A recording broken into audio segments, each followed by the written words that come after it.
Mi nombre es Marinela Figueroa, soy participante de la Universidad de Yacambú en la asignatura Procesos Fundamentales de Psicología. En esta oportunidad estaré exponiendo el tema sobre las emociones. ¿Qué son las emociones? Se suelen definir como un conjunto complejo de estados afectivos, una reacción subjetiva que ocurre como resultado de cambios fisiológicos o psicológicos que influyen sobre el pensamiento y la conducta. En psicología están asociados a distintos fenómenos, incluidos el temperamento, la personalidad, el humor y la motivación. Las emociones están muy ligadas al ambiente y a las emociones y a los estímulos que estamos recibiendo día a día. Existen varias teorías sobre las emociones. Las primeras sobre las que vamos a hablar la podemos clasificar en tres categorías, que son las teorías de las fisiológicas, las neurológicas y las cognitivas. La teoría fisiológica sugiere que las respuestas son intercorporales, son las responsables de las emociones, es decir, que las respuestas de las emociones son internas, intercorpóreas, y dependen de la fisiología, de los órganos relacionados con el acceso a estos estímulos. Las neurológicas proponen que la actividad en el cerebro lleva respuestas emocionales. Las neurológicas afirman que tanto la parte química como la funcional del cerebro, de ahí radican las emociones, es decir, una secreción de serotonina generada en el cerebro responde a una respuesta afirmativa o alegría o disposición o creatividad, o una secreción de cortisona responde a un estímulo y generaría una respuesta negativa, ira, enfado, molestia. Ahora, las cognitivas argumentan que los pensamientos y otras actividades mentales juegan un papel esencial en la formación de las emociones.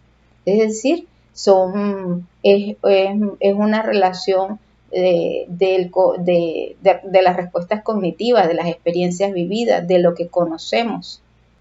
Existen otras teorías con respecto a las emociones. Estas vamos a nombrar en esta oportunidad 4 teorías. La primera sería la teoría evolutiva de la emoción que la planteó Charles Darwin, que dice que las emociones evolucionan, así como anatómicamente y fisiológicamente el ser humano y otras especies han evolucionado, las emociones también, porque son adaptativas.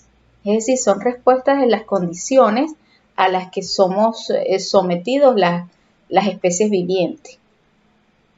Ahora, la teoría de la emoción de James Lange dice que las emociones son la consecuencia de las reacciones fisiológicas a los eventos.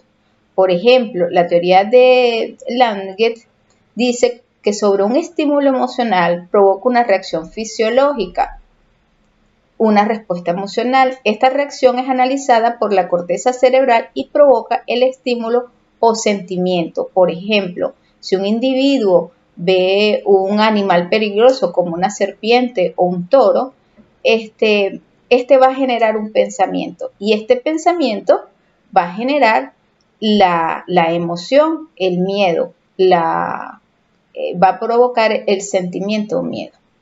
Ahora, otra teoría sería la teoría de la emoción de Cannon y Barth, que dice que las emociones experimentan las reacciones fisiológicas asociadas a las emociones sin sentir emoción.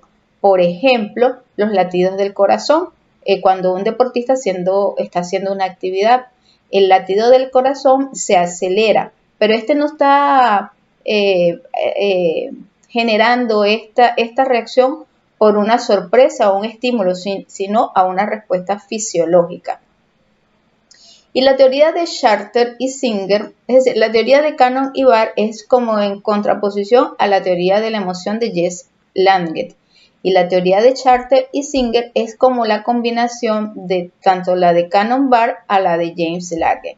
Y sugiere que la activación fisiológica ocurre primero que la emoción, pero que están íntimamente relacionadas. Es como una combinación de las dos teorías anteriores.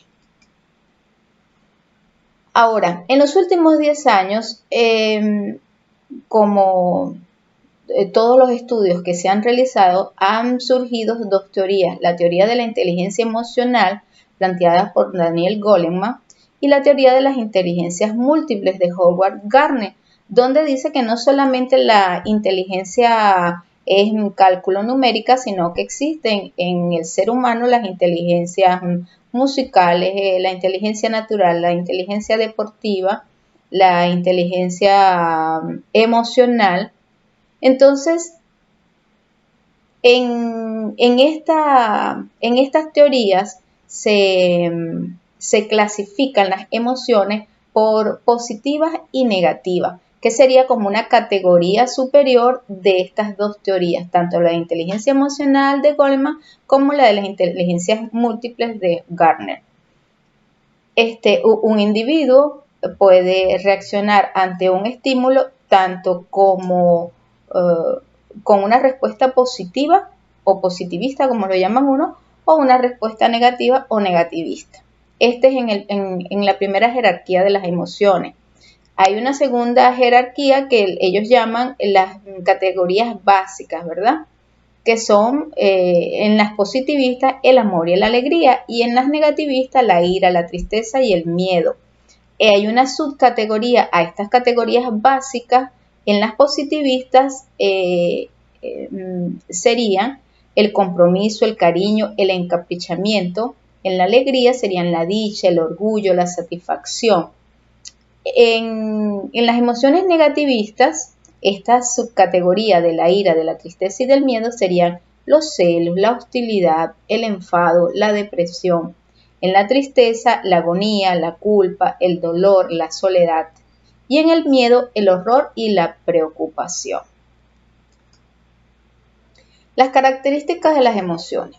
Las emociones varían de intensidad desde los estados moderados, tanto como la presencia de las conductas, es decir, pueden ser más intensa una emoción como más suave. Las emociones se mueven en una dimensión de agrado y desagrado, como la alegría y el amor, o como el dolor, el miedo, la culpa que son desagradables. Las emociones son selectivas, ya que provocan concentración con ciertos estímulos y excluyen otros que se le compiten. Por ejemplo, ante el miedo, puede estar en un paisaje muy bonito, pero el estímulo dominante o el sentimiento dominante ante un animal feroz no va a ser el agrado, va a ser el miedo. Entonces va a ser un sentimiento dominante en comparación al otro que tenía. Las emociones fuertes dominan la conciencia y la razón. Por esto, una persona aterrorizada no piensa en otra cosa sino en su propio miedo. A veces no puede dormir, no come, hasta le dificulta hacer tareas difíciles. Esto suele pasar con eventos muy traumáticos, donde, por ejemplo, un asalto o un choque, ya ha pasado el evento, ya ha pasado el suceso, la persona sigue repetitivamente con la misma emoción y le causa como sentimientos secundarios a este evento. Las emociones como experiencia consciente son de naturaleza subjetiva. Es por ello que nunca se está seguro de entender con exactitud el sentimiento de otra persona. Un evento puede ser aterrador para una persona y puede ser no aterrador para otra. No de agrado, pero no de completo desagrado. Esto es todo y hasta la próxima. Gracias.